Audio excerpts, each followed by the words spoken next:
It was trauma-filled to the point where, if I'm fully honest, I would sleep fully closed, down to my tennis shoes on. I never noticed this. And this is the truth. My cell phone would be here. My car keys would be here, fully closed.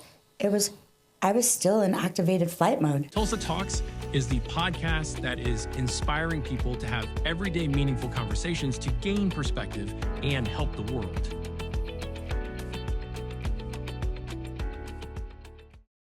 Divorced now for 2 years, and I kept it because of my profession. I wanted to give the opportunity for my clients to know that I'm switching back to my maiden name because all my licenses are in Wilson. So technically, I go by Cook. That is my maiden last name. That's what I thought I heard. Mm-hmm. Yeah. So Sabrina, tell me a little bit about your life when you were a child. My life was chaotic, if I can sum it up in one word. My parents, looking back, did the best that they could under the circumstances, but life wasn't easy. I grew up in a struggling financial household. I lived in what would be considered the projects in deep Portland, off of Columbia Boulevard, and that's literally what they called it. My parents struggled to make ends meet. We were, in low-income housing. Grew up on basically what you would call the streets. My parents weren't present parents. They struggled with their own addiction. My dad was an alcoholic. My mom was addicted, I guess, to what you would call back in the days crack cocaine. Oh, wow. And how old were you when this was occurring? Was it from birth, from childhood, as far as you can remember? No. Something changed? Not from birth. I would say my youngest memory of knowing that was predominant would be probably around the age of 10, 11. And my parents had a tumultuous on and off again relationship. It was never ending. It was a struggle. It was a struggle to make social connections because we never knew where we were going to land up. My parents splitting up. My dad would leave. Next thing I know, I'm woken up in the middle of the night going over to my grandma's or wherever my dad wanted to, lay his head. Me and my sister would be torn apart. My sister was, my everything. My sister would go and live with my mom. How much difference in age is there between you and your sister? 13 months. Wow, very close. Very close. We were all each other had. She wound up having to be forced to kind of be a mother before she should have. She was my mother figure. If it wasn't for my sister, I probably wouldn't have the head on my shoulders that I had. She was what you would consider, if you know anything about, family and the family systems and the addicts. It's family dynamics. She was the hero. I was the scapegoat. Basically, I was to blame for everything. I was a terrorizer. I would run the streets. I would skip school. I was hanging out with the wrong crowd. But she was the straight-laced one. And it was always, why can't you be like Jen? Well, I don't want to be. Why not? Because I wanted to be the rebel. I wanted attention. Different kind of attention. 100%. It wasn't the attention that I longed for, that's for sure, It was the wrong attention, yeah. I was grabbing guys' attentions. It was the attention that I wanted from my father. But it was from wrong men, and I didn't know how to go about getting it. So I would be, I guess, what the streets would refer to as a horror slut. Wasn't sleeping with them, but definitely was drawing the wrong kind of attention from older men. And it felt good. And how old are you now? Me, I'm 46. I'll be 47 on the 29th. And we met yesterday. And you and I met yesterday. We did. As my wife said, after she and I went to the aquarium, Craig, are you going to go to, a lot of people call it homeless areas. I call it open air living because I want to give people more dignity.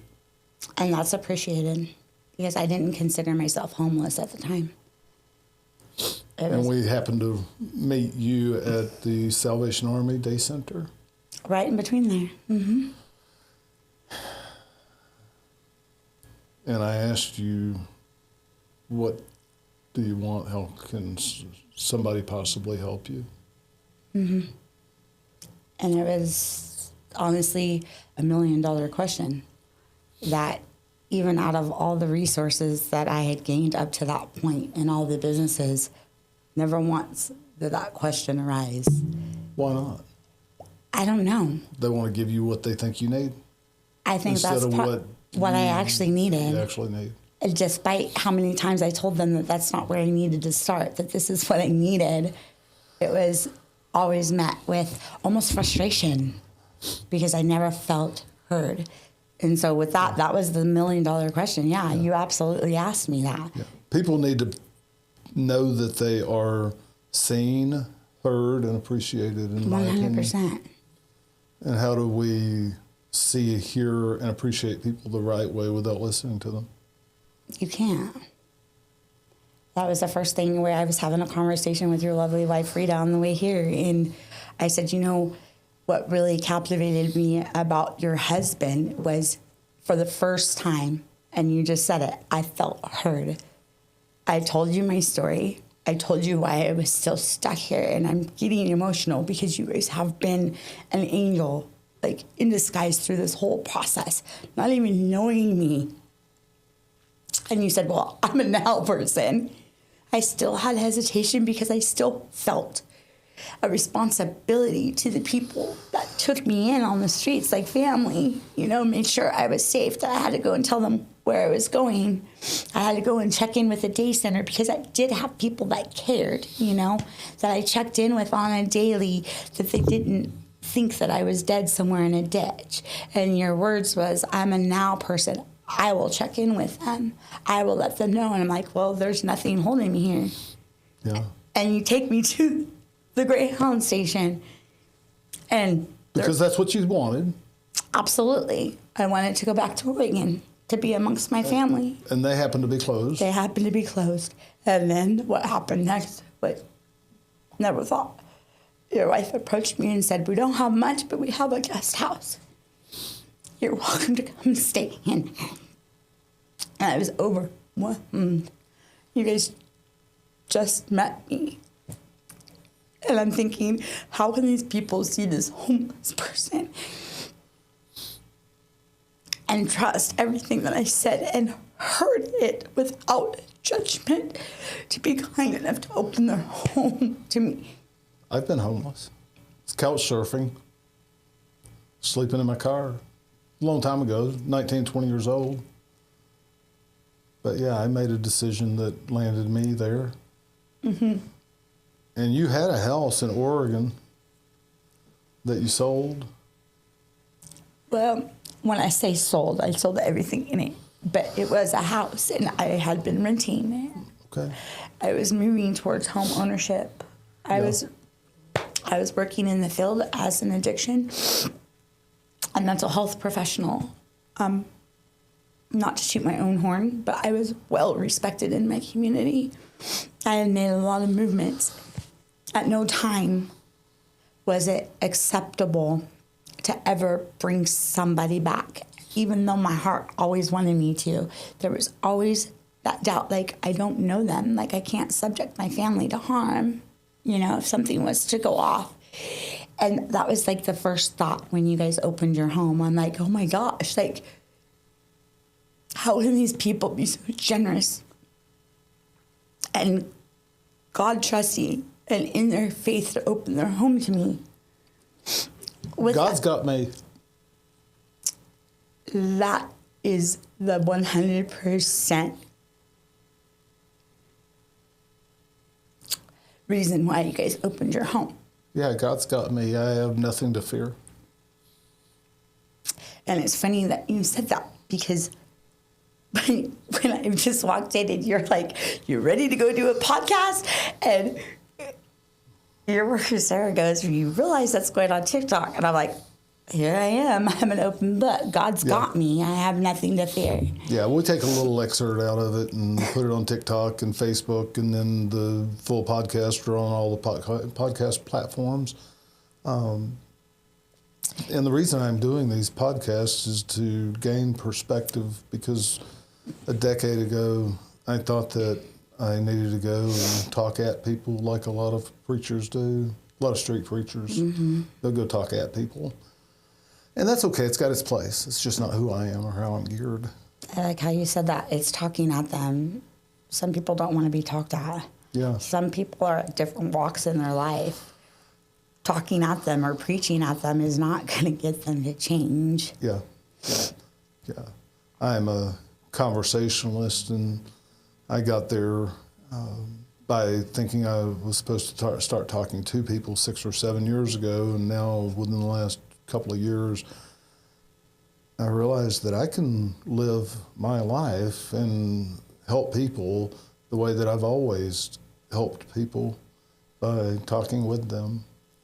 Isn't that huge? And hearing and asking specific questions in specific orders to understand where they are. That's money. It's not about talking at them or trying to make the decisions for them. It's the conversations in which we have that dehumanizes and makes people want to talk to you. You know, I don't know anybody that wants to be talked at or been given a solution because they don't know what that individual has tried. It actually causes more frustration. I know that firsthand. When somebody's like, well, do this, and it's like, I've already done that. Like, that's not and void, and you waste an hour with these individuals trying to offer suggestions, then opening the door of what do you need. It's really that simple. Yeah, and if a lot of people don't know what they need. Some a lot of people don't. A lot of people don't know what they need, but through a conversation, they can have those questions resonate inside themselves and learn what they need. 100%. You know, it's funny. I've shared with you and your lovely wife and your staff. You know, I was in a marriage for 14 years. And everybody's like, well, if your husband was like that, like, why did you fall in love with him? And I'll tell you, I'll never forget this. Another piece of me that Rita knows that you don't is prior to that, I was in a highly abusive relationship. No one knows what it's like to live out of boxes because you're fearful of when the next time your abuser is going to find you. That was my life. It was trauma-filled to the point where, if I'm fully honest, I would sleep fully closed, down to my tennis shoes on. I never noticed this. And this is the truth. My cell phone would be here. My car keys would be here, fully closed. I was still in activated flight mode, right? Never, ever got to really fully rest. It was exhausting. Never knowing when that next moment was going to come. Always had a bag packed. It was something that, you know, the domestic violence shelters would teach you. The $1 million thing was, as I was laying in bed, and I could hear Darren, which was my ex-husband, anytime he was nervous or he was getting ready to do something, he'd have his work boots on and you could hear his feet, you know, pacing across the floor. I'm in there, and this is trauma, right? Not who he was. I'm waiting. I'm like, oh gosh, here it comes. Here's the $1 million thing. I can't do this no more. That's where, you know, the devil took me in my mind. And so I'm laying there acting like I'm asleep. And of course, I hear the feet, you know, come up to the door open. And I hear him sit on the edge of the bed. And I'm like, here we go. He's going to end it as he's, you know, twirling his ring. And he sits there and he's like, hey, are you awake? Right? I'm acting like I'm asleep. And I sit up and I said, I am now. What?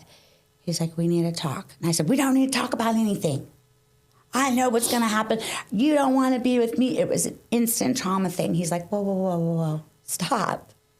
I said, no, I wanted to end it. I wanted that power, right? Before he got the chance to. I was certain that was what was going to happen. And just as calmly as can be, the next words that came out of his mouth blew my mind. And as a man, it's powerful. I won't even need to say anything after this. He said, you know, he said, I've noticed something, and I don't know if you're aware or not. He goes, you have not had a chance to relax. He goes, you sleep down to your shoes on, and your car keys and your cell phone is always right here. He goes, I can't imagine how exhausting. It's a powerful word. It was exhausting, like I said, right there. That has to be. He says, and he cried. He goes, that hurts me to know that another man has hurt you that bad. Conversation you've talked about. Here's the powerful piece. Never thought about this because I've never had anybody ask me this, right? When you say about needs, and sometimes we don't know what we need. No one's ever asked me this. It was thought-provoking for me. He goes, what do you need from me to make you feel safe?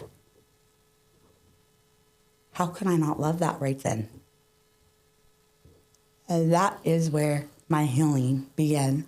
I looked at him, and in all transparency, I cried, and I said, how do you notice that when that's all I've ever wanted somebody to notice? Like, it is exhausting. I've never had anybody ask me that. I don't know how to answer that right now. But what I can tell you is that you're not responsible for that.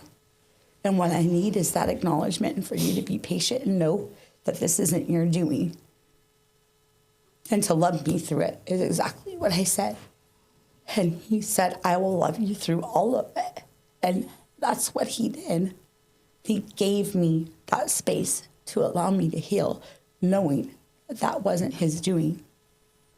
And because of that, at that moment, I felt safe to be myself. And that was the first sign of unconditional love from anybody that I've ever gotten. And that's when I realized that there was some work to be done for myself. And I entered a lot of treatment. I started teaching domestic violence classes. I did BIP. That was my baby for 4 years. And through that knowledge and me learning myself and teaching that, I learned healing. But that was the man that I was married to. What happened to him? What happened to y'all? Again, I was talking to your wife about that this morning. We were together for 14 years. In 2012, I was in an ATV accident. It was a traumatic accident that resulted in a traumatic brain injury. During that time, there wasn't a lot of education. There wasn't a lot of knowledge about TBI. You go to the emergency room, it's like, this is what you got. Your brain's going to need a little time to heal. No one ever told me the long-term effects from a TBI. It wasn't just that my brain needed time to heal. There was a lot of secondary medical complications from that. And one of them was,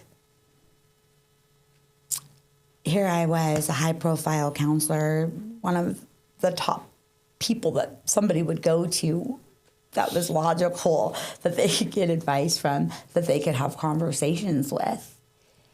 And I had two emotions. And I didn't know what was happening. I had no idea that it was a result of a TBI. I was volatile. I would get irritated. I would sit there and I couldn't figure out why I was irritated or what was essentially, pardon my French, pissing me off. Like, that's literally how I felt. And that's what I would tell people. I don't know why, but I'm pissed off. There was no, I'm irritated. There was no, I'm mad. There's no emotion attached to it. Too explosive. I would throw No things. build up, just explosive. Explosive. There was build up, but it was literally irritated and then bam, explosive. Right. I was volatile. I couldn't even stand myself. How can I expect a man to live with that? Get the fuck out of my face. I told you, I don't know why. Everything you're doing. Like, that's how I was. I can't fault him, but what I have heard, because I had came home one day and he was gone. Through mutual friends, we lived in a small community, is he had thought that I had relapsed. Looking back, I could see how somebody would think that. That's basically what he knew, and that's how I was presenting myself. What was the hardest part about that is having been my husband for 14 years and how active I was in the recovery community, and an advocate for individuals in recovery, I would think that his first approach would have been the man that I fell in love with, which was, hey, what's going on with you? You're acting out of character. It would have opened that window for me to say, I don't know. And him being the man, let's find out together. But that didn't happen, and I struggled with that, and I still struggle with that. Yeah. He was my love. You struggled enough with that and who you are as a person to sell your stuff and move to Knoxville? Yeah, I had found another individual through TikTok. His name was Tennessee Dad, and he did a karaoke live. And during that time, I had no social life. I was struggling to make connections. The connections I wanted was the same connections I was pushing away because of my brain injury. I was volatile. No one wanted to be around me. I couldn't even conversate like I normally did. It was hard. I would sit down to have a conversation, and because I was so overstimulated and my brain could not process from 1 second to the next what that individual just said, that I would become irritated because I could not sit down for longer than 5 seconds. And that individual would start talking, and this is no joke. I'd be like, I can't do it. And I would walk away. So I wasn't giving that individual what they needed, which was the person that would normally listen, right? And be able to be easily conversated with. To where finally I had a friend that just said, Sabrina, have you ever tried TikTok? Like, that's going to be your social platform, right? You're going to be able to meet people. You're going to be able to sit in rooms. TikTok opened a whole nother world for me. One of the ways that I processed the divorce was writing songs, literally writing lyrics about how I felt. It was very emotionally evocative. And I had happened to stumble across Tennessee Dad's live one time, and it was a karaoke live. And I'm like, oh my gosh, here's my shot. I love to sing. Let's just try it. First time in. He's like, hey, we got a new person. What are you bringing? And I'm like, hey, I wanted to share a song I wrote. See what you guys thought about it.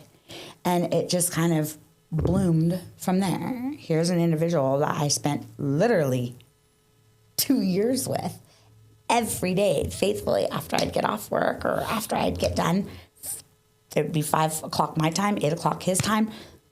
We would do the karaoke live together, sing together, get off live, and we're still conversating, sometimes falling asleep on the phone together. Like, he was my best friend. He helped me through some of my hardest times, helped me process my divorce, helped me get through my brain injury. I helped him process the traumatic loss of his wife and his son that was killed, from my understanding, to a drunk driver. There was no questions asked when he said he had fallen in love with me. I had fallen in love with him prior to that in September. Sold everything in my home and hopped on a plane to Tennessee, only for the plane to arrive, and it was nothing like what I knew. Come to find out, through the people that he was living with, he had just recently relapsed. I knew that he had a colorful past. That was something that we shared a connection with. But he had been clean, from my understanding, for 20 years. There's a lot of shame that comes around with relapse. He didn't tell me that he was using, because he knows that would have been a closed door for me. Not that I judge people that are using, but I wouldn't have put myself back into that lifestyle. I had been in recovery for 15 years. I found out through a text that I had seen on his phone from his mom saying, I know that you're using again. This is what's causing the problems between all of us. And it was like night or day. I was like, how the hell did I miss that? I'm a professional. How did I not see that? And so my eyes opened, and of course, through observation and seeing and what have you, it came around full circle. And with all that comes with using, there was fighting, there is all of that. And I found myself in a position to where I was assaulted by him. He's currently in in Creek County Jail for domestic and aggravated assault, as well as bringing contraband into the facility. And unbeknownst to me, he was a fugitive from justice. So it's been a pattern. He has another prior out of Alabama, and I had no idea that he was even affiliated with Alabama. So all of everything that he basically presented was a false facade. And you had spent time with him for 2 years. Faithfully. But not in person. Not in person. Might as well have been. Sort of. It was a little different when you showed up and you saw reality. Absolutely. Reality slapped me in the face the day that my plan landed. And he's on the phone, and I said, I'm in the airport. Why don't you park? Why don't you meet me? And it was the cursing that I'm fucking outside driving fucking around. Where the fuck are you? I'm like, I am in an airport I know nothing about. Why are you cursing at me? Is it really that hard for you to... Why aren't you parked in the terminal knowing where my flight landed? Because I've been in contact with you. Yep. Right? Yep. I'm like, that should be your responsibility. And here we are fighting. I'm having to try and find him in a huge airport. If you know anything about Redmond, we have like 3 terminals. Like, it was surreal. I couldn't turn around and just get back on the plane. I'm like, what did I just do at that moment? And every day had gotten worse to the point where, to be honest with you, I don't even know if he had ever been married. And the pictures of his wife that he showed me are even true. I know of 1 child that he had. 1. That is confirmed. I researched if that was such a tragic accident, there should be something about woman tragically killed or something in that area. Nothing. And so at that point, I'm like, who is he? Is his name even still Mike Turner? Like, I had no idea. Honestly. Yeah. The only way I knew that that's truly who he was, and he was from where he said he was. That's the only truth out of all of it. Yeah. So, what's your next step? That's $1 million question that you just asked me. My next step is I have a lot of opportunities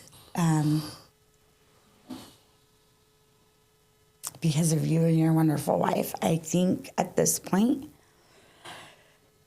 I might have to think on it, but I'm strongly leaning to being here in the Tulsa area and getting my feet under me, which was just presented to me today. And Lord knows that the possibilities are endless because of the grace of God, you and your wife, and the opportunities that you've given me. I'm presented with so many options. Yeah. For some reason, I mean, it's only been a day. It's weird. I almost feel like family. I was helping your wife and your daughter literally carry something down the steps. I'm like, Mom, you need to get back behind the fan and open the doors. Like the word mom literally just came flying out of my mouth. And I'm like, whoa, I just called your mom. And Lex starts laughing. Well, she is. We're not that much age difference. No. Rita's 13 years older than you, but right. We appreciate opportunities that are put in front of us, and we watch them unfold, and we'll see what happens. Well, she said something to me last night. She gave me a hug as she turned me in, and she's like, here's the remote, and doing her thing in the hospitality. Yeah. Midnight. You girls were up to midnight. We were having a blast. I was watching your podcast. I had my lounge chair. You fell asleep on your lounge chair. But I was enjoying it. I really was. For me, if I could be honest, in that moment was a sense of home. I was enjoying what you did because, as you know, that was my work in Oregon. And I felt at that moment, by the grace of God, I wasn't for sure what his divine plan was yet, right? And Rita spoke to that last night. That's where I was going. She's like, I'm not for sure what the plan is, but I'm glad you're here. And she gave me a hug. And I said, no, me and your husband's going to have to talk in the morning. I said, whether it's working for, I forget the name of the recovery center that the individual on the podcast worked for. We've got relationships. And that's what you had said. I said, or if it's God's plan, that I'm here, helping you expand your vision. Yeah, it's not going to be here for now. I don't know, but here I am. I'm just saying that we're not it. at a position where we need another person right now. Right.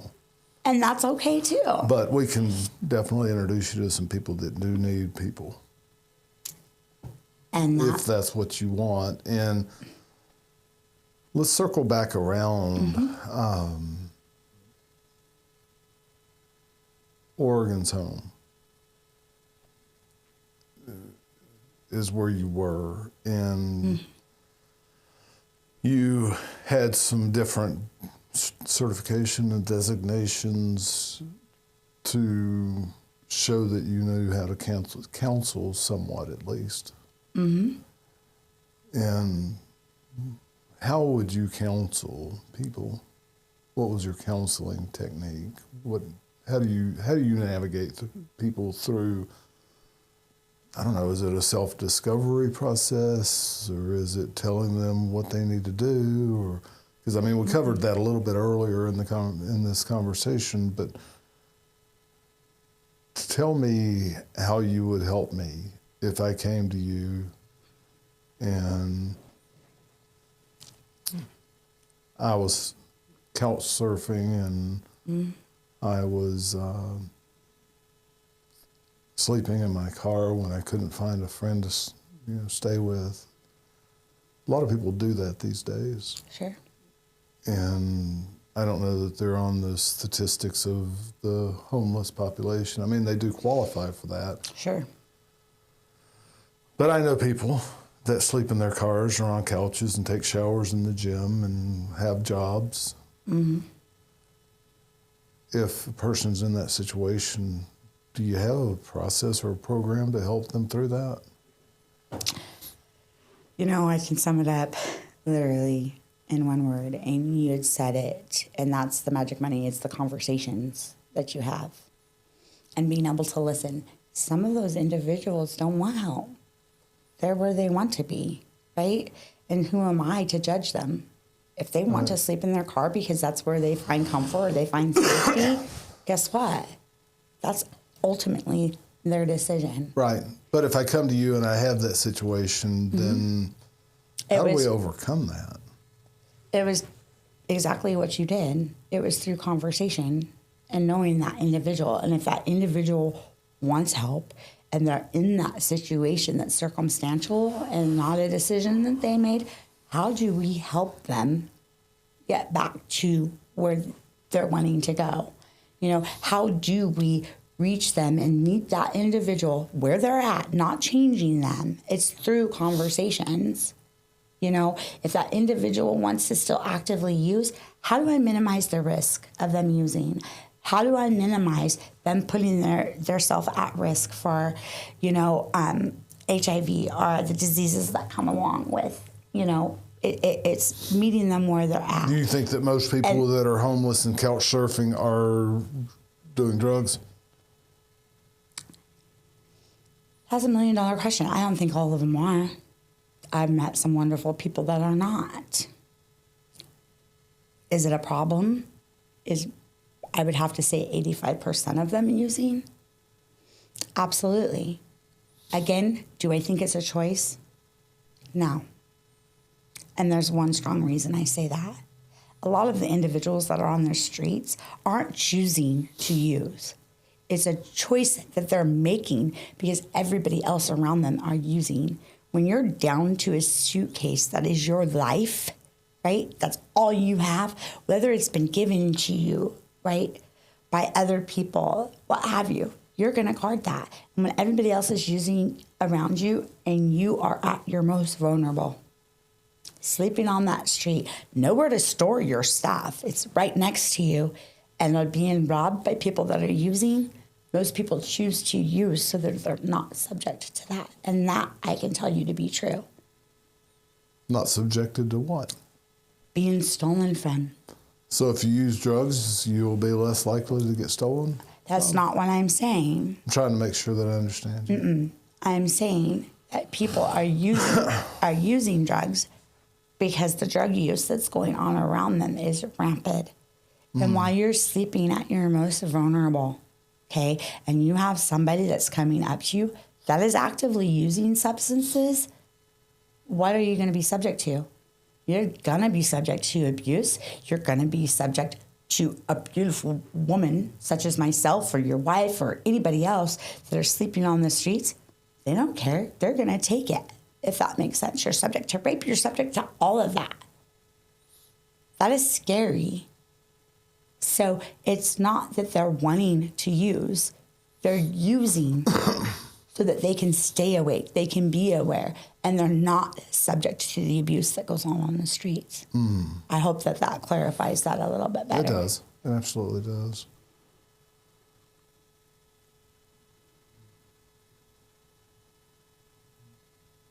What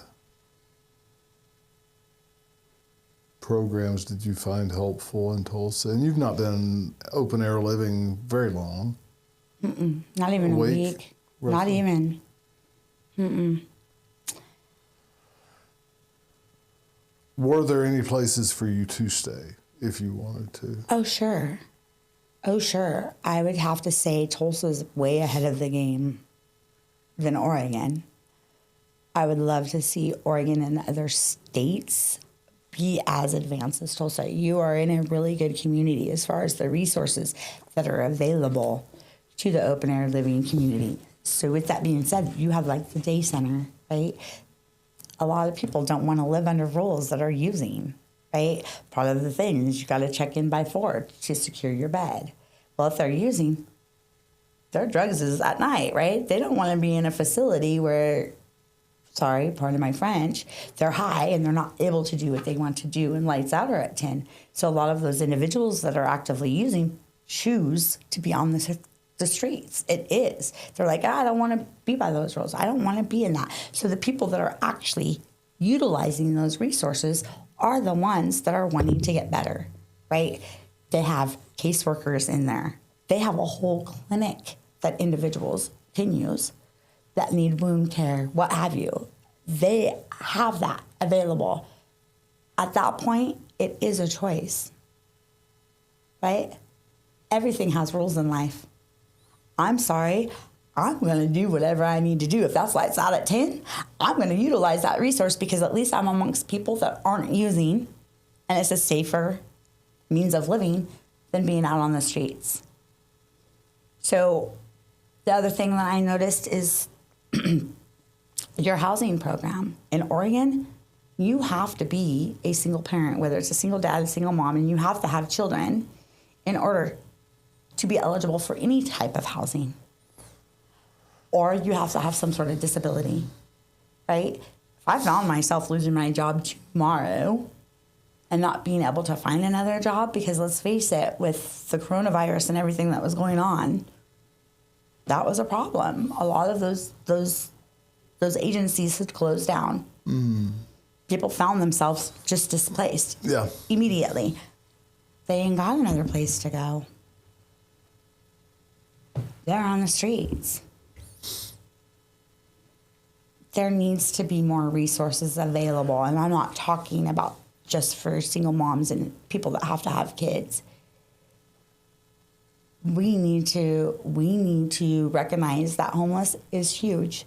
And one of the ways that I've been able to stay humble is, I'll sum it up, we're all one bad decision away from being right where those individuals are.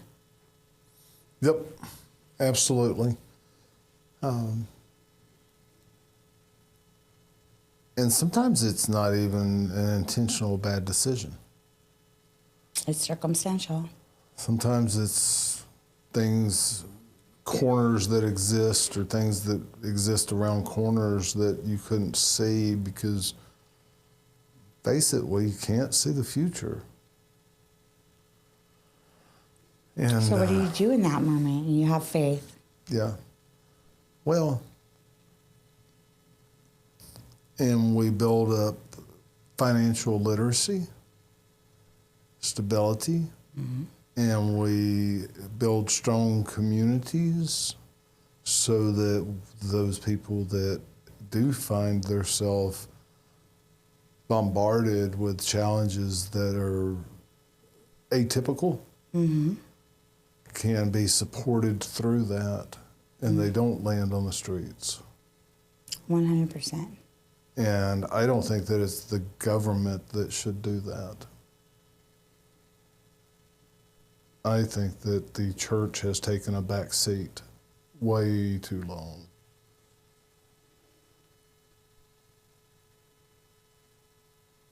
The church has walls and a roof and think that they're really doing something when they go out and preach at people and hand them food. And I go to the streets and talk with people and ask them if there's a path forward that they need. And a lot of times it'll be, yeah, need to go to rehab, or yeah, I need some temporary housing, whatever. And we're starting to help people take those steps. Yeah, I need a way back to this place or that place. And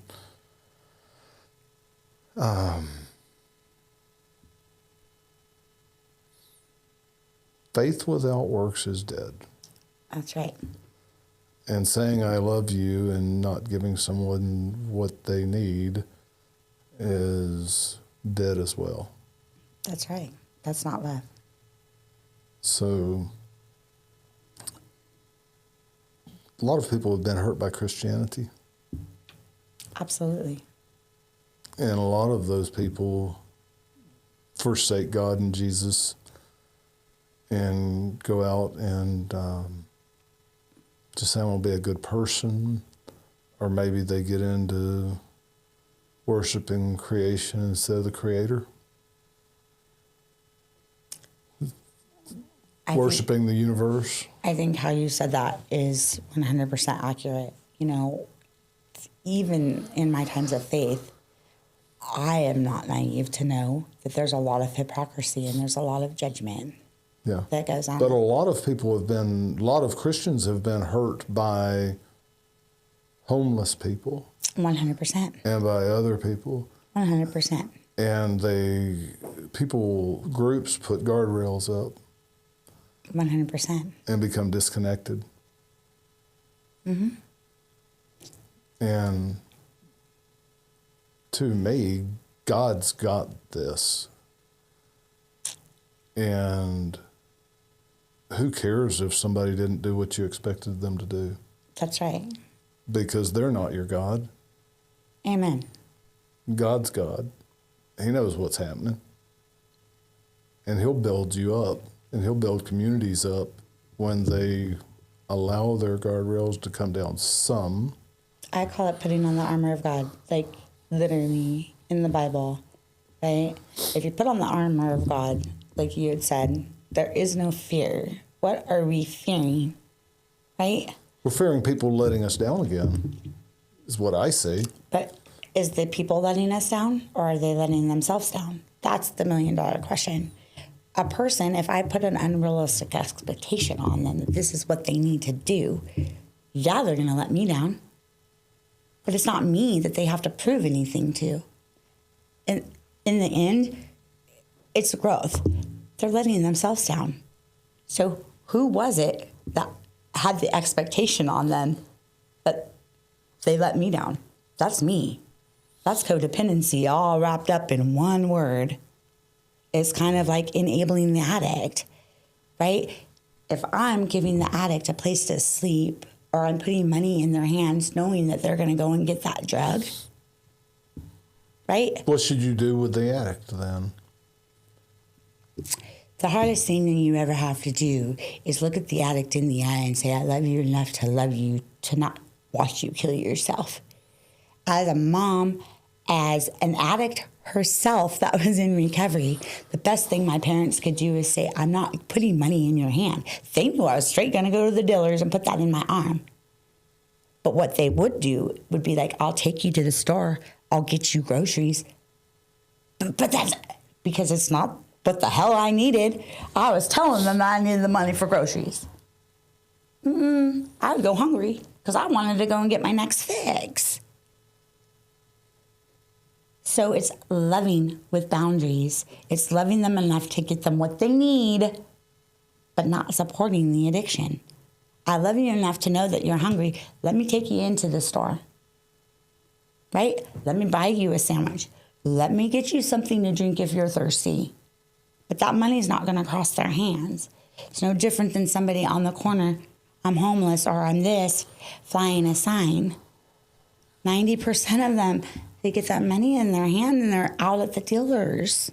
No offense, it's true. I was there, I can speak to it, I've seen it. Oh, what are you planning on spending the money for? It's a conversation. 90% of them will be honest with you. They'll say, I need my fix. Are you going to give them that money to go and kill themselves with toxin? No. Say, I can't do that, but are you hungry? Are you thirsty? QT's right behind us. Let's go in there and get you something to eat.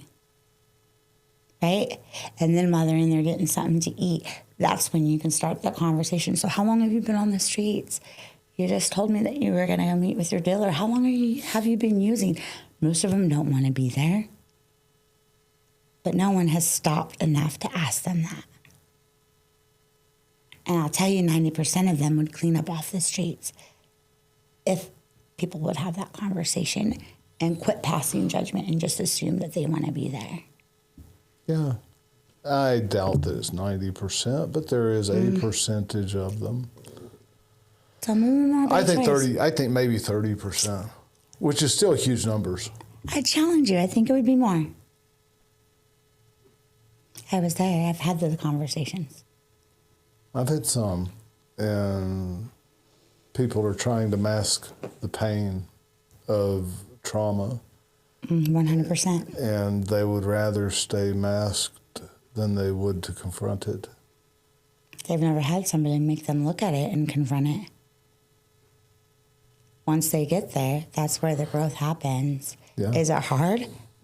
Hell yeah. No one wants to have to stop and take a look at themselves and dissect. It's like a Band-Aid. You open that wound, it bleeds, but you got to keep opening it until you get to that core. And then guess what? The bleeding stops. There's nothing there. You're like, oh my gosh, right? There is power once you're able to get to the center of that trauma. And let me tell you, it's like a heavy backpack that you carry. It's an analogy I use, right? And you unload one rock at a time, whatever that looks like. Whether it's my dad wasn't there, whether it was my dad beat my mom, right? That's your root. I think it's further than that. And you keep unraveling. I think that the root is more than that and simpler than that. You think the root's more than that, but simpler. Yes. What do you think the root is? I think the root is the human condition of not being stable in that her person's self and blaming it on experience. 100%. And I think that with the renewed mind of Christ, loving God and having his love pour into you and through you, then all of that other stuff is a peripheral that did nothing but equip you to love. 100%. But again... No buts! No, but again, what I'm saying is you've probably done the work. You've also went through that. No shit. And so It wasn't fun. No, it's not. So like somebody from me, like I would say the exact same thing. You had an individual that I watched a podcast on, and I was like, yes. So you get individuals that come into treatment centers, and you're like, so what are you doing this for? Why are you here? My child wanted me to get clean. Wait, that's an external motivator. Some people are there. But as you grow in your recovery, you learn something. I didn't get recovery for my kids. I got recovery for myself. If I'm not whole myself, I can't be present for my kids.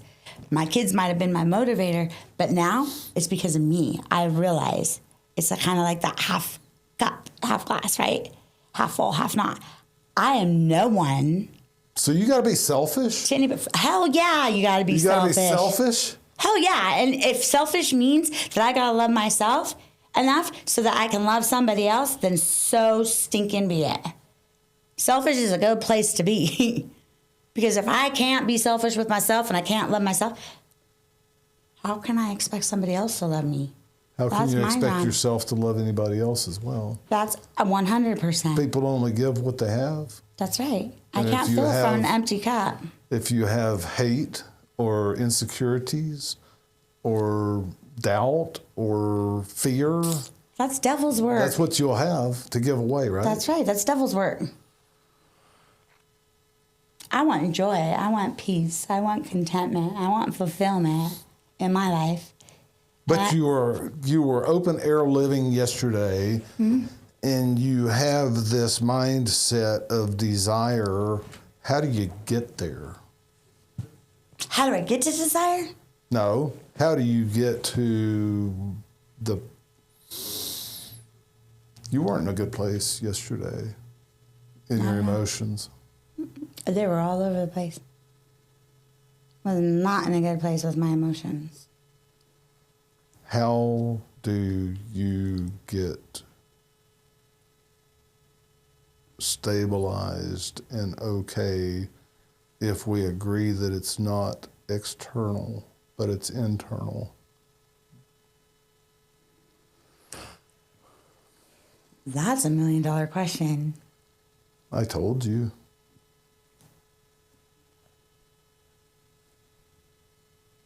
You told me a lot yesterday.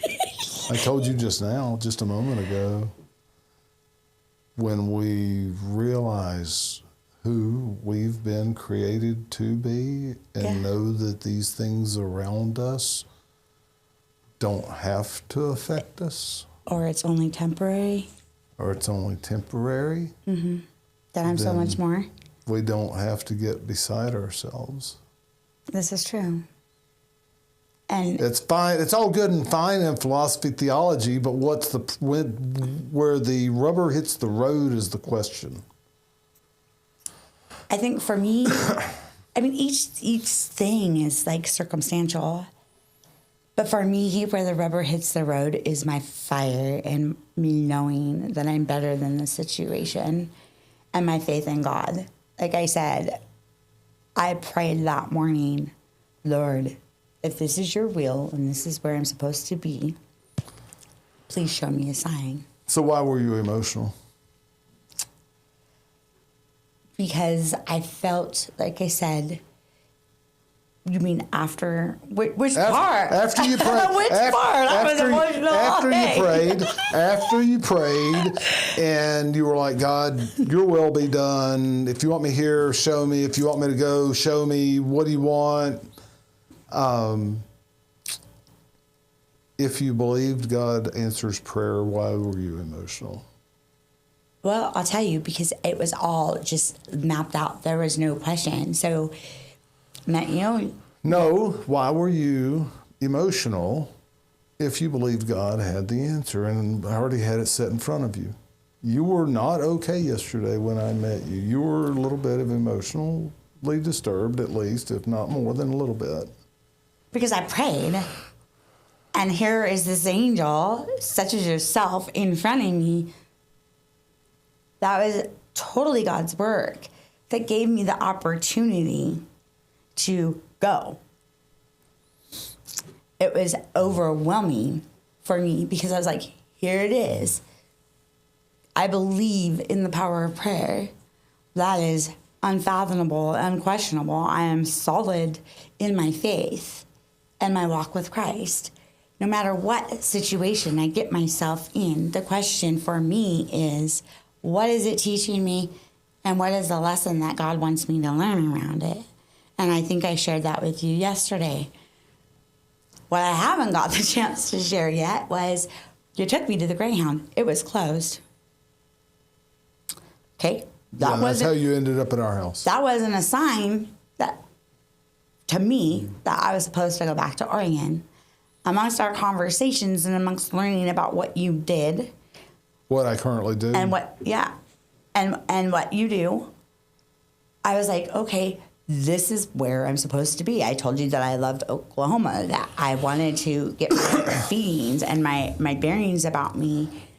Yeah, before you go home, if you go home. And the conversation and the fact that I had you and your wife that has actually listened. And right before we sat down to do this podcast, you had presented me with another opportunity that made me more emotional. And it is solidified. I don't even have to think about it. It is exactly God's vision. Yeah.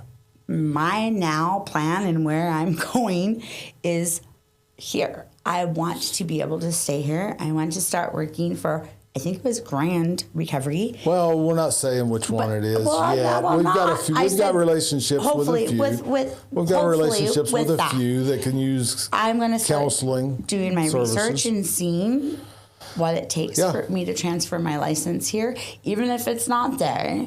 Like, that's my first goal, my first step. Yeah. If it's transferable, the sky's the limit. There's a lot of different treatment options. I can open the first outreach, like everything that I was doing in Oregon.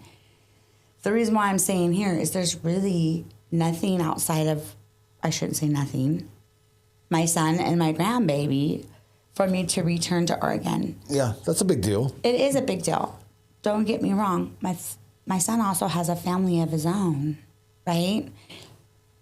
I lived there for several years. Getting us together is almost hard. Like, he's got his own life. I've got my own life. It's time for me to redefine me and refocus on me, the individual that I lost amongst my marriage and amongst this thing. And it's time for me to branch out and build my life. And well, you're in the middle of reconstruction. A lot of people that reconstructing your life. Mm-hmm. A lot of people that come onto our podcast have victory stories. Mm-hmm. And you're in the midst. Absolutely. But my victory is going to be showing not just you, but myself what I know can be done. Look forward to our adventure together. 100%. Thanks for coming in. Thank you for having me. We are here to help you discover or develop your passions, how you can use them, and why you exist. How can we help you help others better?